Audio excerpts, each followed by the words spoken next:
Balake. Where is Balake at? My name's Blake. Do you want to go to war, Balake? I'm for real. Aaron. I got the view all messed up. Aaron is back, joined by Mark, freshly freed from the cage where Claire keeps him. Hello, guys.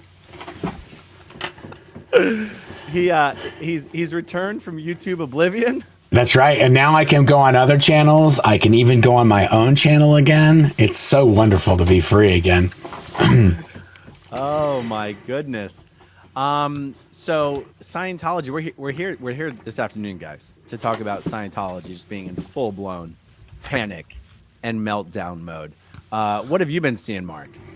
Well, just from going through all these spy files, these internal Scientology documents that I've been going through, I can tell you exactly what they're doing right now is that they are trying to locate and isolate any other instances of other Dannys that are out there within Scientology and identify the victims, identify the maybe the people that have been perpetrating the assaults, and they're going to try to button up as many possible future situations that they can figure out.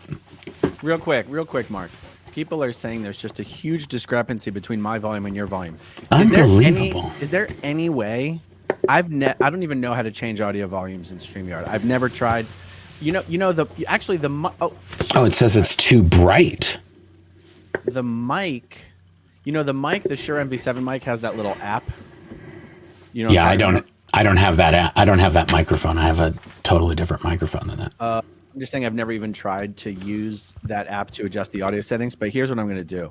Mic gain. Here's what I'm going to do. Guys, I just increased in the live chat. Let me know. I just increased my mic gain. Here, Mark, let's do it. I'm going to say test, and then you go test, and then I'll go test. So test. Test. Test. Test. And test. Test.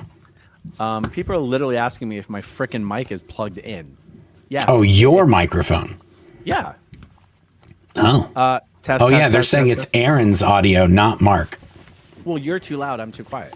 Oh, okay. Well, then I can turn mine down, but I mean. See if you can turn yours down a little bit. Okay. How's that? Is that better? We're gonna have to go with it, guys. Look, test. Test. Test. Test.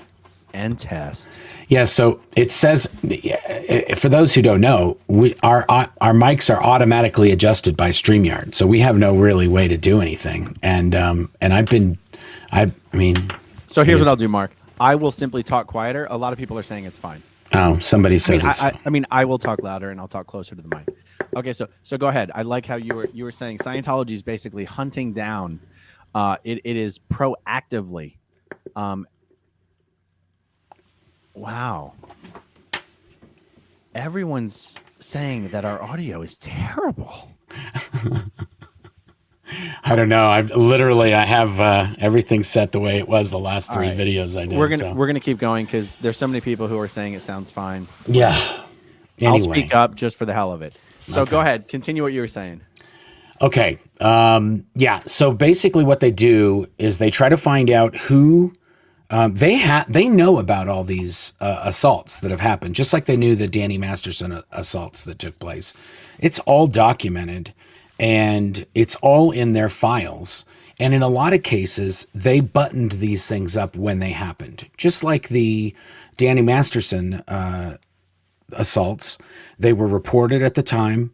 They were written up at the time. They have all these files. They have all the back and forth from the different people they've interviewed. They know what the story is and they know what happened. And then they buttoned it up and they covered it up and then they thought that was it.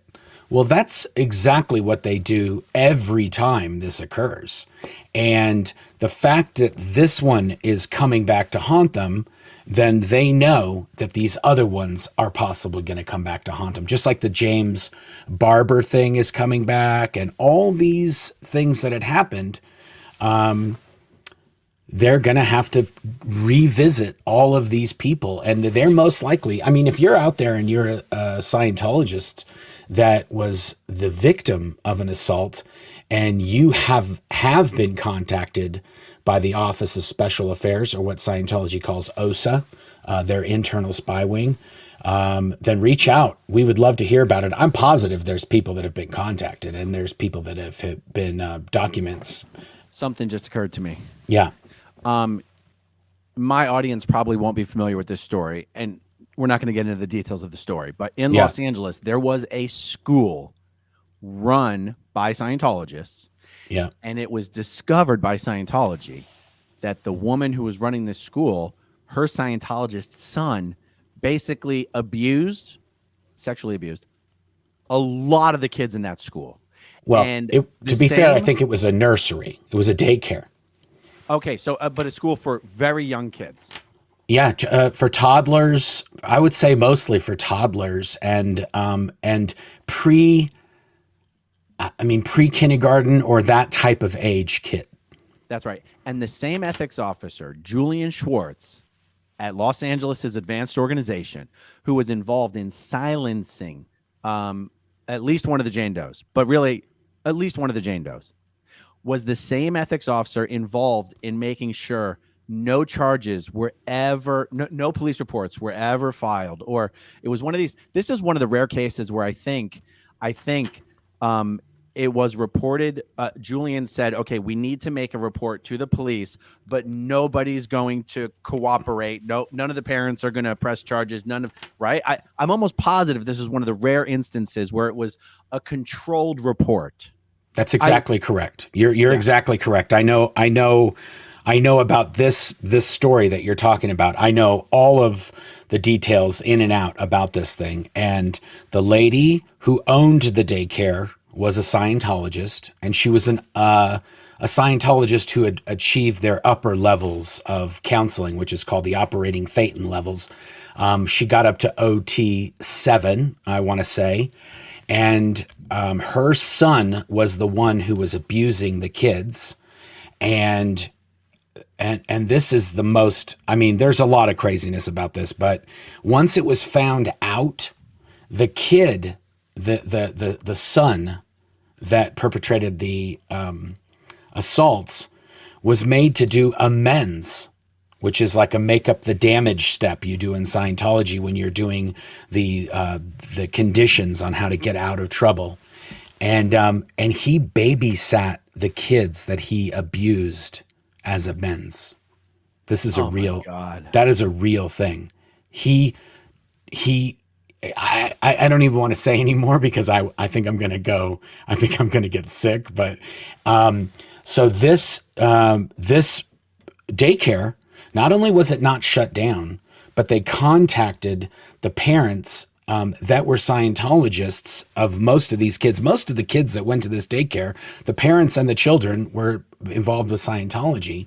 And so they brought those parents in and said something may or may not have happened, but just in case, their police report's going to be filed, but no one's going to do anything. No one's going to cooperate. And so nothing will end up happening. And the kid is doing his Scientology ethics steps to resolve this. As far as I know to this day, and this did happen probably, I want to say it was in the early 2000s when this happened. And this gentleman that perpetrated these assaults was never convicted. He was never charged, and nothing ended up coming from it. And the woman who owned the daycare is still a Scientologist to this day. And some of these children that were assaulted at this time, they've now grown up, and now they're late teenagers or early 20s. And some of them are even famous child actors that have that are Scientologists. At least one of them, or maybe even two of them, have gone on to work in the entertainment industry. But so they might. I mean, they very well may have already done some work to kind of patch up that whole situation, because we've been mentioning this. Tony Ortega did a story on it. Leah's mentioned it repeatedly on videos. I think she even mentioned it on a video that she did with Mike Rinder a few days ago, a live that they did on YouTube. And but regardless, this is one that we knew about. The ones I'm talking about are the ones that nobody knows about. The assault, the person who committed the assault, and the person who was the victim, in most cases, are the only ones that know about this.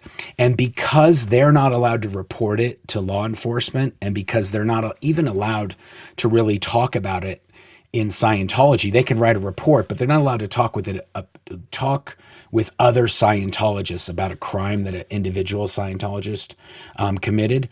So there might be multiple victims of the same individual, and nobody would know about it. And that is essentially what happened with this Danny Masterson the situation, is that he was doing this, and a few of the people who were assaulted spoke about it, and then they learned about each other. There may be even there's very likely additional victims of Danny Masterson, and, that just didn't come forward. They were able to keep quiet about. Which, if you think about that, that's even crazier. That these are the two that he didn't get away with. Right. There's more. And you know what's interesting is that I already know of additional women the media has never even mentioned who reported that they were drugged by him, but someone intervened before anything more nefarious occurred. Drugging someone by itself is a crime. Yeah, that's the other thing. This is one specific vein of the drugging and assaulting. That's one specific thing.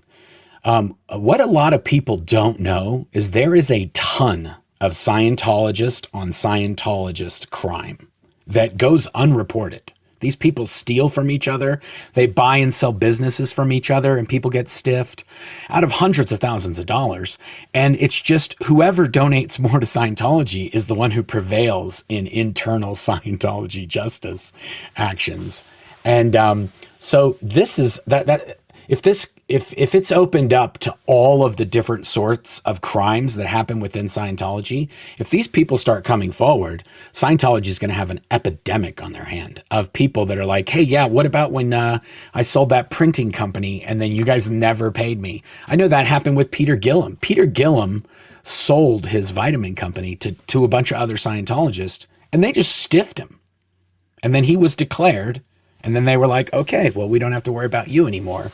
Part of the fair game is that if you screw over an SP, there's no penalties within Scientology. It specifically says in the document that a Scientologist will not be punished for anything that you do to a suppressive person. There's no punishments, no internal Scientology punishments. I'll tell you, hold on, I saw a comment there. Oh, I got it. The reason I mentioned the school is because the same statute of the same rules governing statute of limitations that were applicable in the Danny Masterson case, where multiple victims Danny being charged for crimes against multiple victims at the same time, voided any statute of limitations problems. It just strikes me that the school situation is something ripe for if enough of those parents have left Scientology or leave Scientology and go, oh, we could revisit that and get that guy prosecuted for what he did to our children. That's I know you're talking about, that's the one that we know about, and there's all the stuff we don't know about. But I'm just saying, for the one that we know about, that's a big one.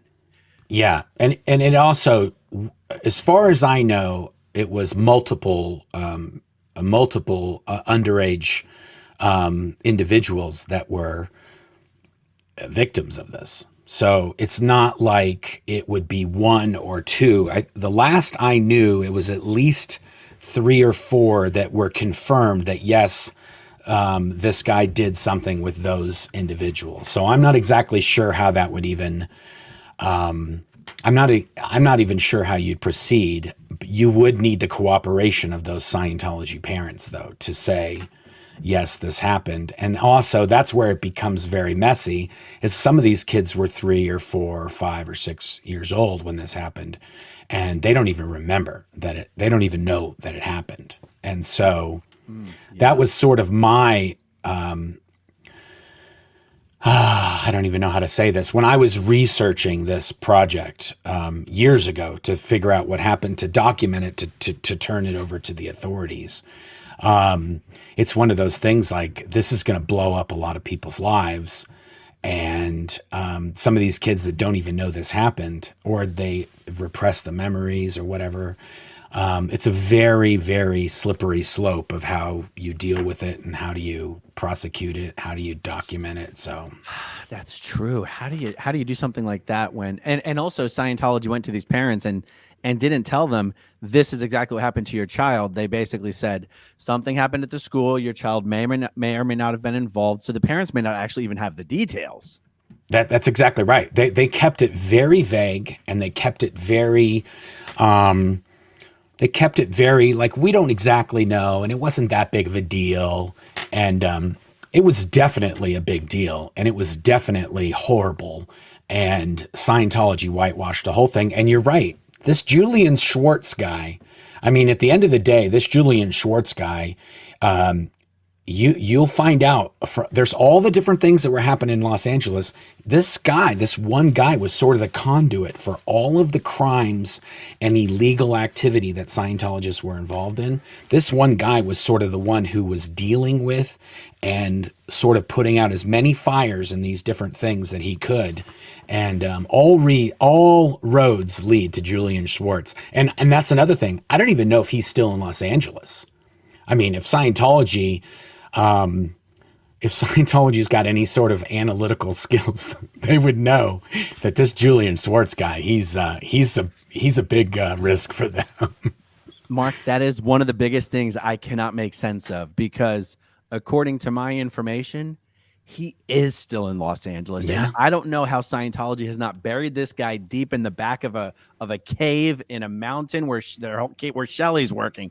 Like, I don't know why they keep him accessible.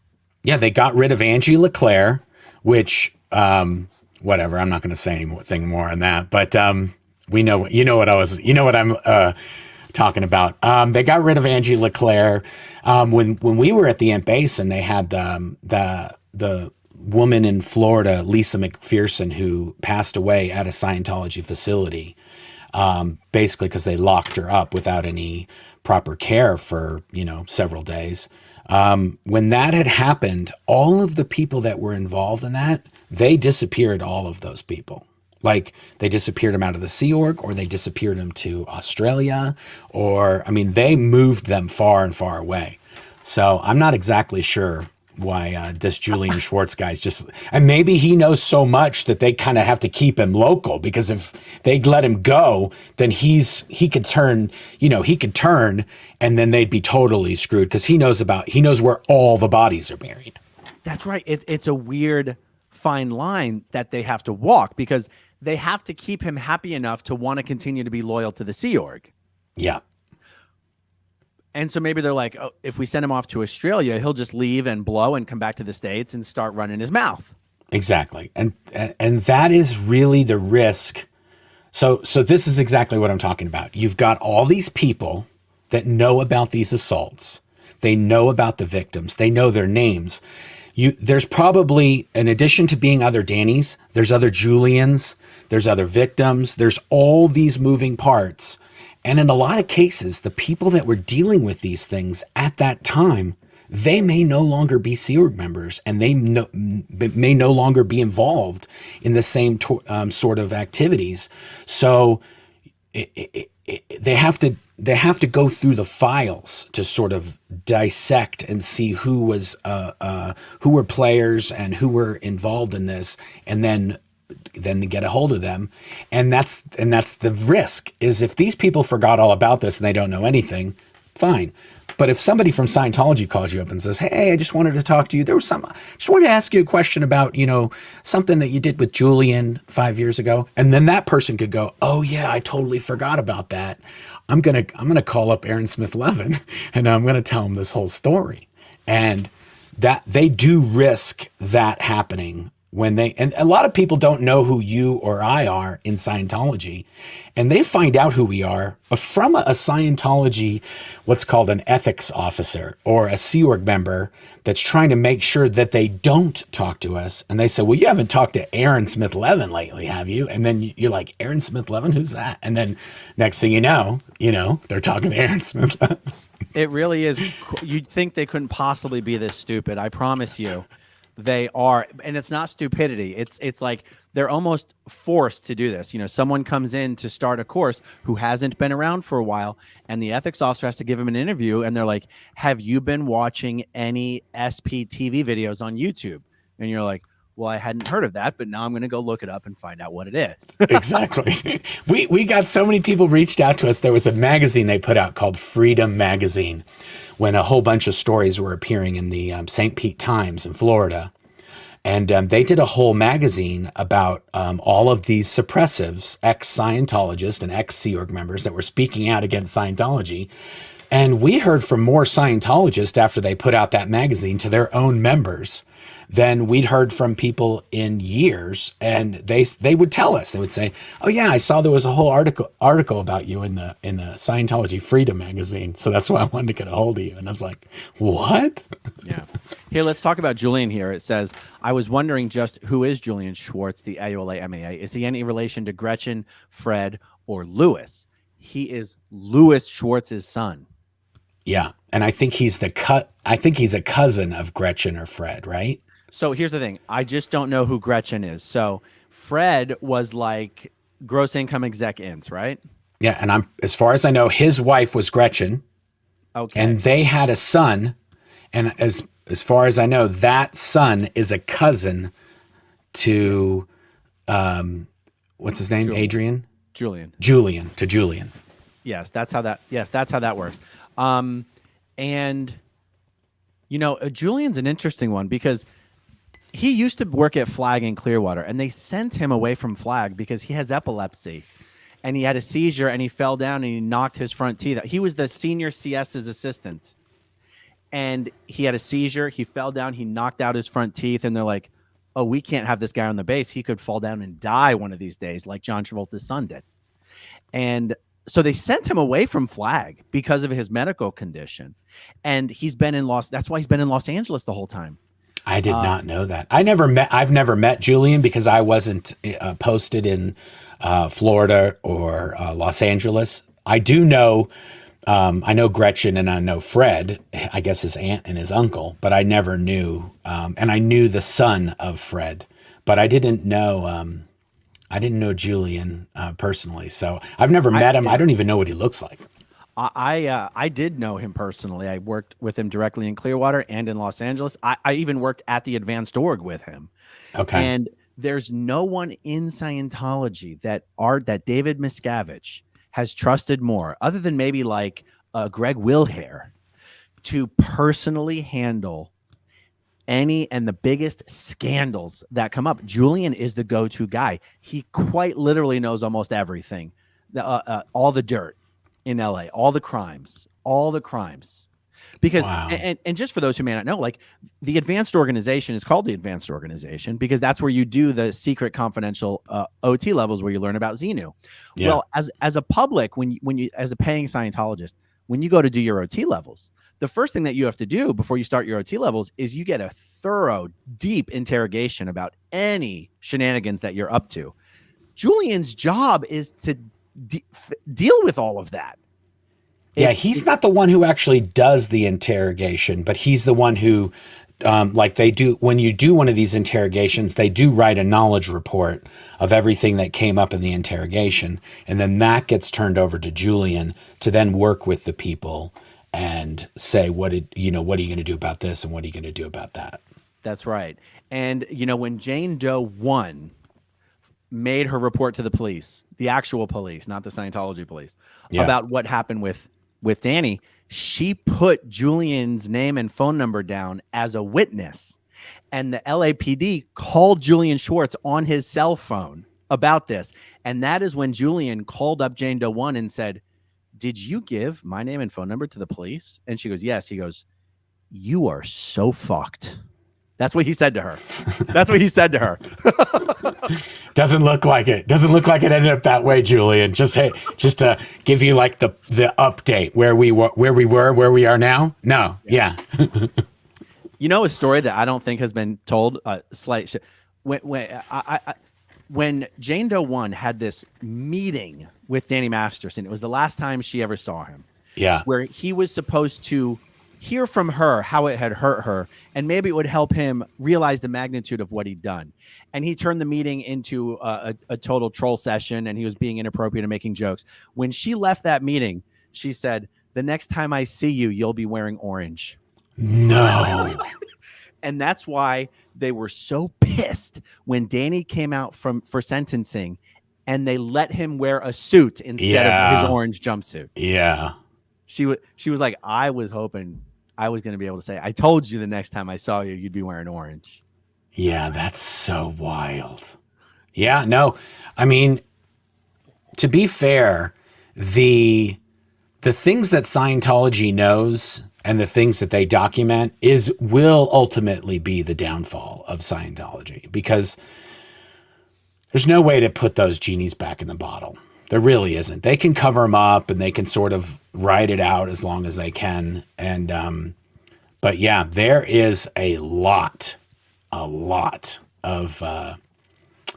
more Dannies and more victims that are floating around inside Scientology, and the victims that don't feel like they got justice. And in most cases, I think they treat the victims similar to no matter what ended up happening to them. It's sort of like you're a victim. In Scientology, being a victim is the worst thing you can be. It's sort of looked down upon.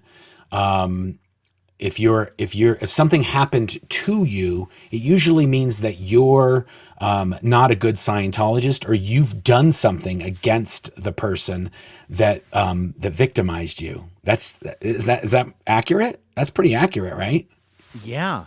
And beyond whether something happened to you, what's even worse than having something happen to you is feeling bad about what happened to you. Yes.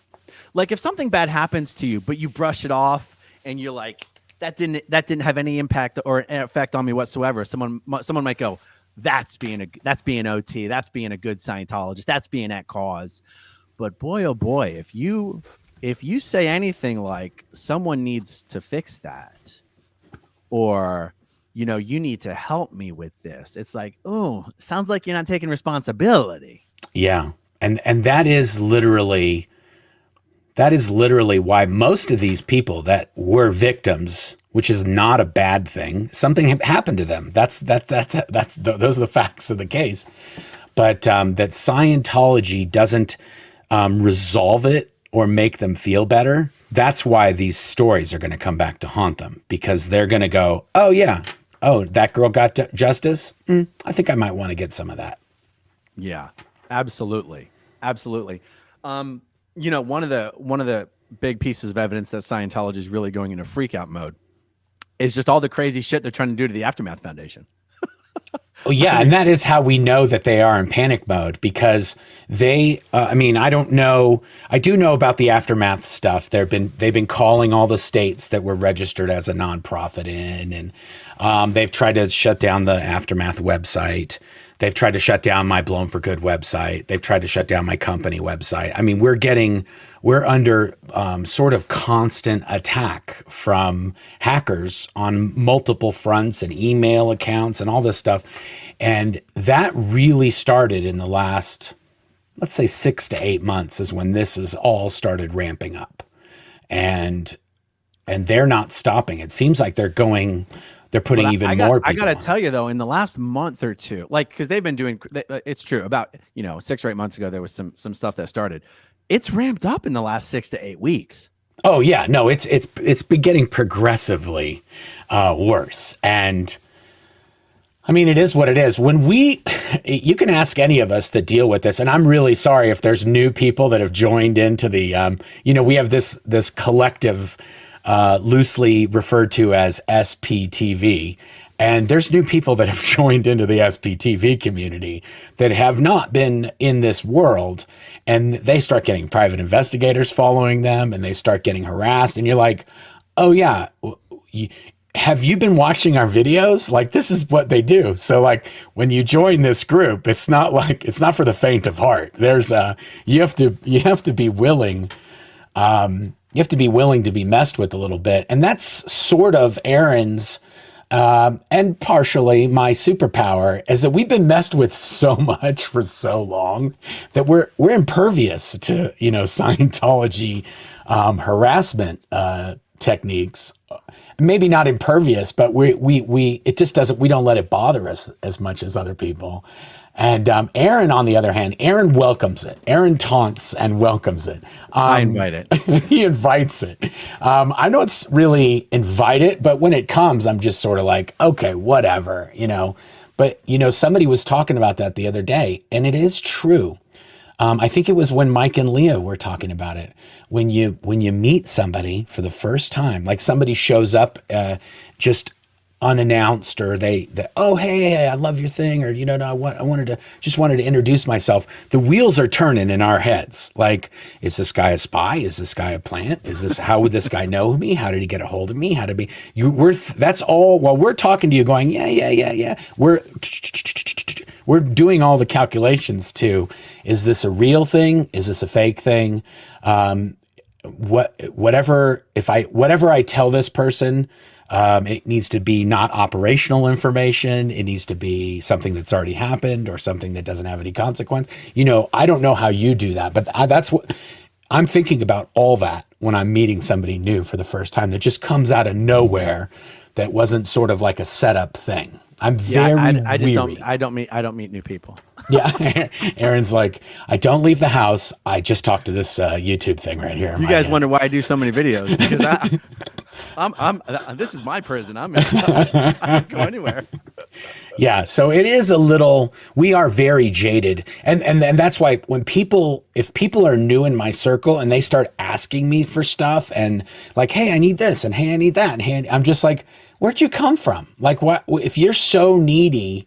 And I just met you, and now you need all this stuff for me. I'm like, I'm gonna let you hang. I'm gonna let you hang out for a few months before I engage to see how this goes. Yeah, I like you pointing that out. Anyone who messages me and demands my time, delete. It's true, because you automatically assume that nope. No, that's not that. It's just not a normal relationship. You're like, hey, nice to meet you. Hey, I need this. You're just like, yeah, no, I don't think so. Yeah. Or why haven't you responded to my email? Delete. Yeah, exactly. I just don't have enough bandwidth to deal with 5,000 different people emailing me. Well, and also it's not a normal way to approach someone. Yeah. And one of the things that Scientology will do is they'll send someone into you or into your community to manufacture an upset. And yes. Suck your time, suck your attention, get people talking, get people trying to appease them. And their goal is to waste time trying to handle them, and then just make it worse. Yes, and make it worse.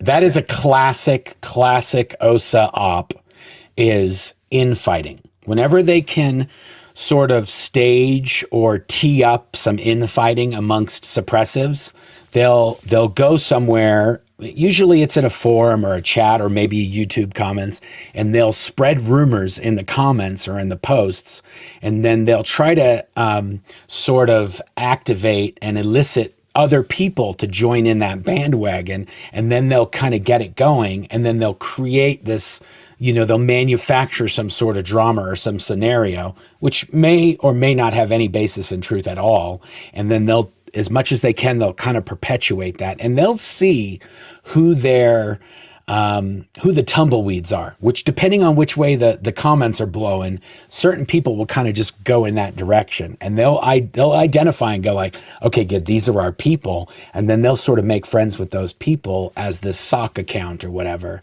and then they'll just stir up the nonsense. So that's right. And this is interesting because it's natural human behavior for there to be rifts within any group. Yeah. And so the problem isn't that there's rifts or even that they're real. The problem is that OSA will try to capitalize on them and exploit that, which is why even if there's someone in my chat talking shit about someone everyone knows I don't like, I will still delete those comments because I'm like, if anyone's going to talk shit, it's going to be me. It's not going to be people in the comments stirring shit up, you know? Yeah. Yes. Well, and that's the other thing is even when it's fake and we all know it's fake, it's still like, it's so, to me, it's so transparent. When I see it, I go, oh, this is obviously OSA or their minions or agents of OSA doing something. And it's sort of like, okay, whatever. And, you know, Scientology has said so much stuff about us that anything that's going on in the comments is sort of like, that's, you know, in Scientology, we call that a paperclip. When they're interrogating you, they want to know about the felonies and the crimes and where the bodies are buried. And when you say like, oh, I stole a paperclip from Bob, they go, no, we don't care about paperclips. We want to know about the Sherman tanks. We want to know about the big stuff. So to me, all the nonsense that happens in the comments or happens on the chats or Discord or whatever, Facebook, all that stuff to me is sort of like paperclips. I don't even, it doesn't even show up on my radar. Yeah.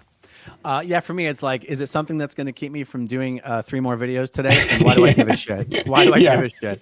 Exactly. So it's fun to see. And that is what, these are all the site attacks and the X trolls and the Facebook trolls and the comments, the YouTube comments, whatever.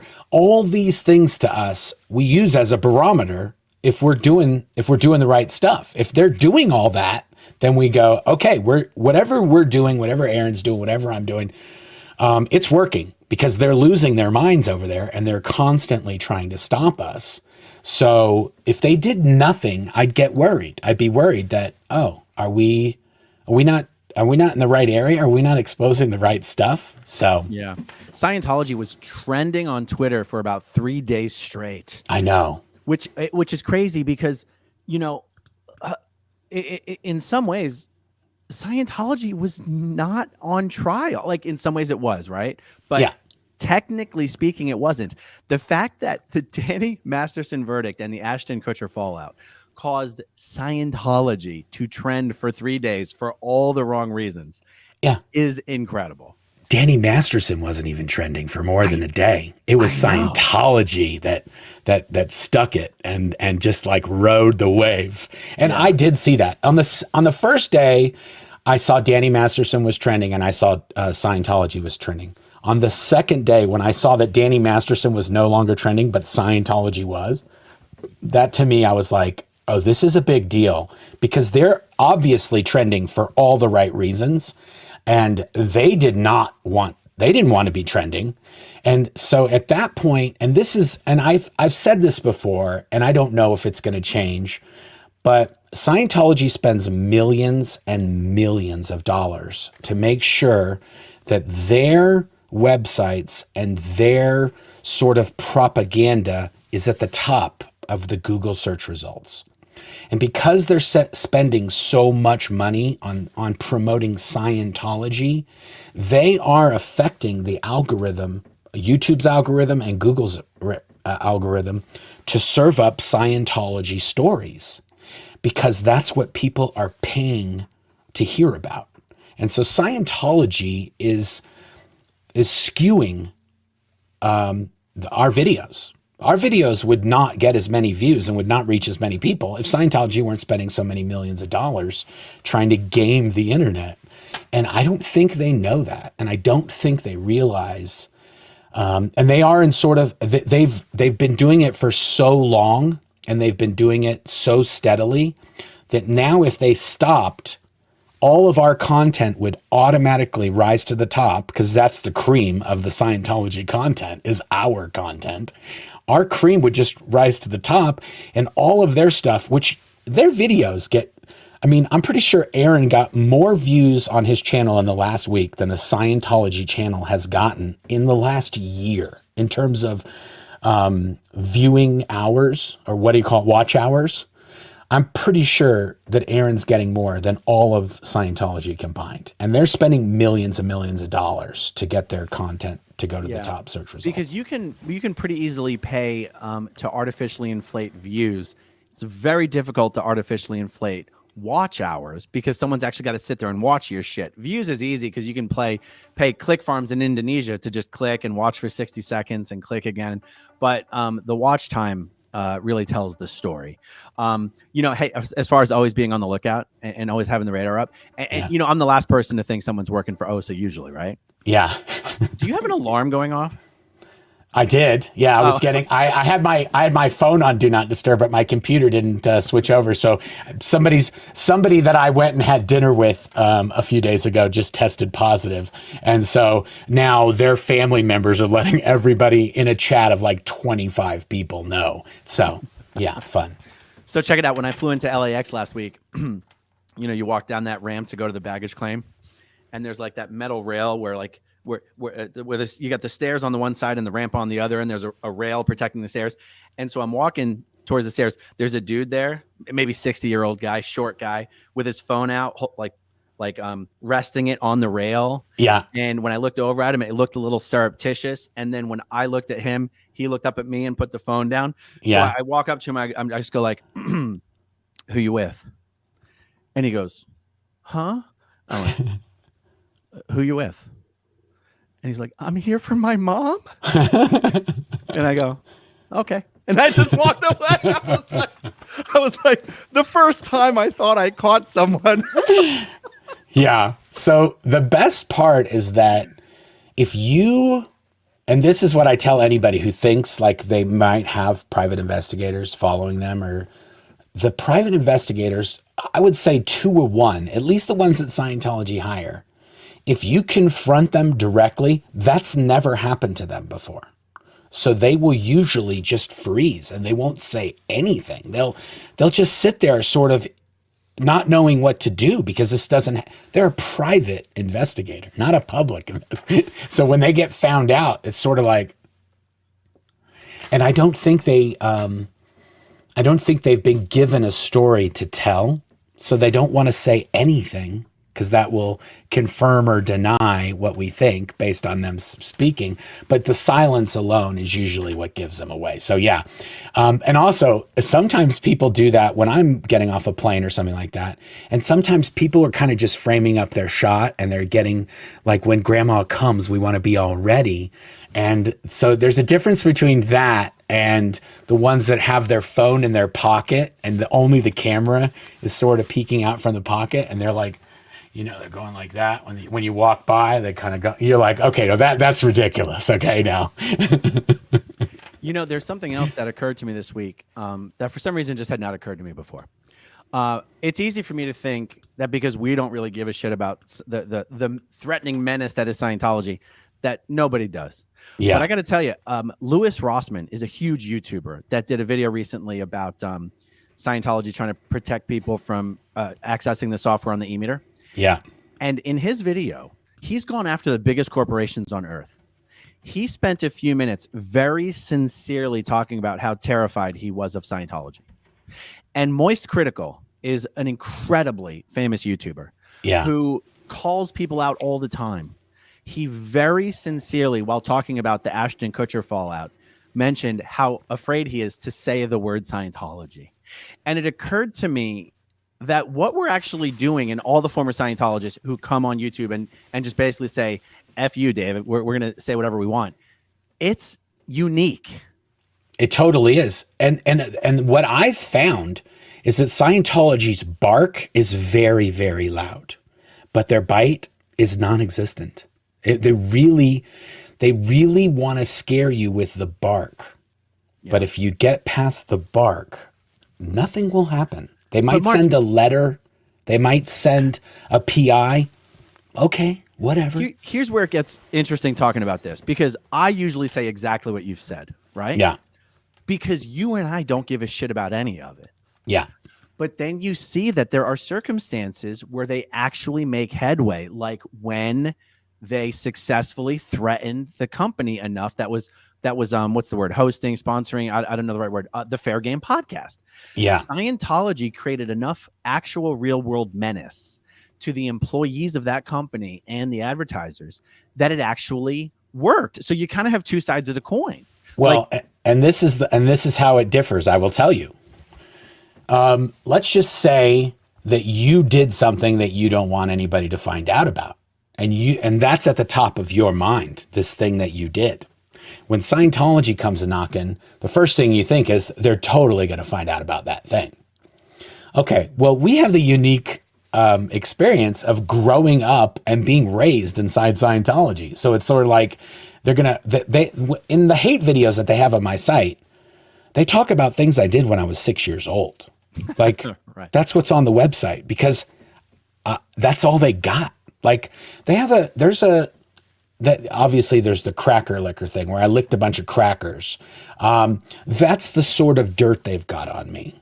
Oh, and I don't even think that cracker liquor story is accurate, but that I licked some crackers and then somebody ate some of the crackers. That's the dirt that they have. Well, if you work at one of these companies that's helping us or hosting a podcast or whatever that, and you've got some skeletons in your closet, as silly as they may be, maybe they licked some crackers they don't want somebody to know about.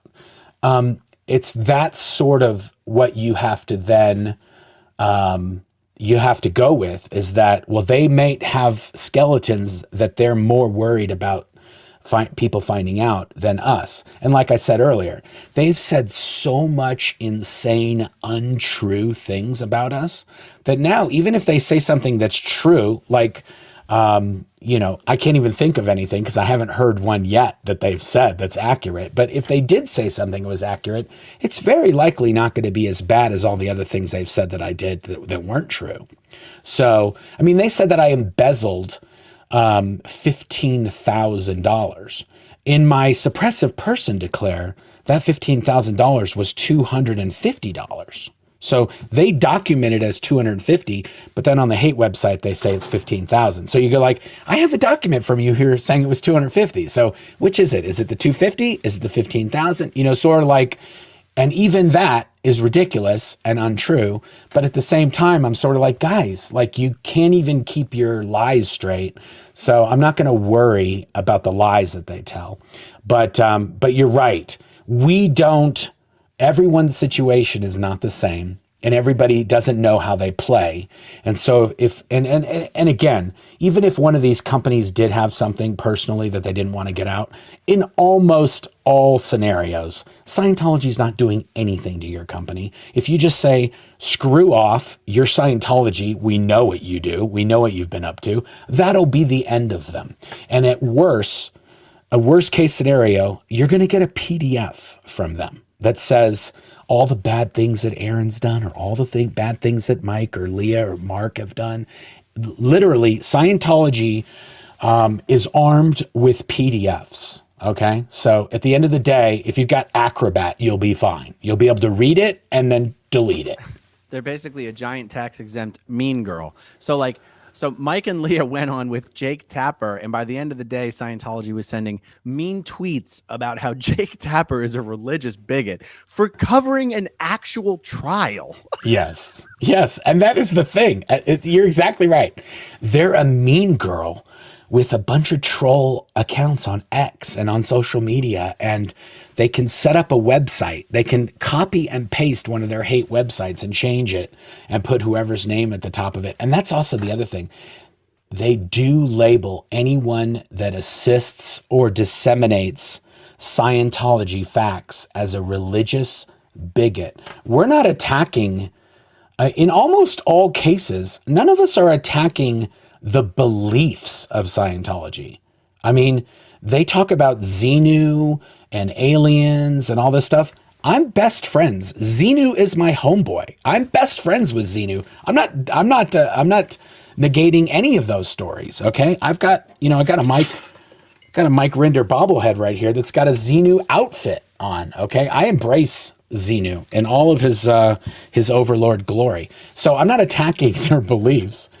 I may mock them from time to time, but but regardless, we're talking about we're exposing Scientology's actions. We're exposing Scientology's criminal activity, which there's no they have no ability to stop that with all their NDAs and legal lawyers and everything else that they can do. They can't stop people from saying Scientology committed a crime, and these are the details.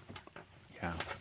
By the way, Mark, you know how Xenu was a Marvel character. Yeah. In Earth 616. So like Xenu actually, and what's amazing is that the Marvel character Xenu incorporates both spellings that L. Ron Hubbard said are valid for Xenu. He said it's either Xenu with an N or Xemu with an M. Yeah.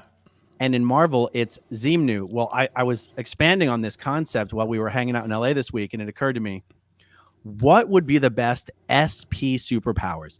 And you know how Magneto, he can like control all things that are metal, right? He can raise everything up and throw them. Yeah. The Xemnu superpower is being able to control hordes of body thetans, like That's tornadoes true. of body thetans, and being able to direct the body thetans at his enemies. So like Xemnu would attack Scientologists by being OTs, you get body thetans, and Yes. you get body thetans. And someone's got to do some fan fiction with this. Like, yes. Like tornadoes of body thetans. Yeah, right? somebody said when Scientology, I don't remember where it was. It was either on X or it was in a YouTube comment of a video or something that says like, "You better watch out, Scientology, otherwise Xenu's going to open up another volcano for you." You know, like that. That's how he makes the body thetans, is by dumping the spirits into the volcanoes. So every time a volcano erupts anywhere, I sort of get on the Twitter, the X bandwagon. I'm like, oh yeah. Relax, enjoy the ride, Scientology. There's a whole much more BTs heading your way. That's amazing. Oh my goodness. Well, to anyone out there who does, start experiencing fair game or harassment, again, my advice is document the hell out of it. Get your phone out, record it, audio record it. Get yourself an Apple Watch. If you get calls from Scientology, put them on speakerphone on your phone and hit the record button on your Apple Watch. That's the easiest way to record those calls, as long as you're in a state where that's legal. Let's use this platform to expose the harassment and the abuse and the fair game, because the fact that they keep doing it while they're being sued for doing it is just chef's kiss. I know it's sort of like, if you didn't document enough harassment, you'll get more chances. It's not a problem. Yeah, exactly. Well, guys, there's too many super chats to actually go through, and I need to mentally prepare my talking points for dare I say it? I got so much shit for saying it in the last stream. I'm going on Chris Cuomo tonight, guys. He wants to talk about Scientology, not politics. Don't shit your pants, okay? Anyone who wants to talk about Scientology, I'll go on their show and talk about Scientology, unless it's just a total to be honest, there are some shows I won't go on. Well, yeah, but at the same time, a lot of those shows are reaching people that may not normally watch YouTube, and they may not normally be following Scientology. So it's just a way to get the word out to other people, regardless of their politics. The prosecutors, the lawyers, the victims, all these people that deal with Scientology, they fall on both sides of the aisle. So I hate to break it to everybody, but we sort of have to be like what'd you call it, apolitical when we deal with this. Totally. It is what it is. And actually, I'm going to be going on, I just found out, with Joe Reish, Danny Masterson's stepfather, Jordan and Alana Masterson's father. We're going to be on at the same time. It should be a blast. Guys, you'll recognize Joe Reish. I did an interview with him a couple months ago, and he's done interviews with others as well. So nice.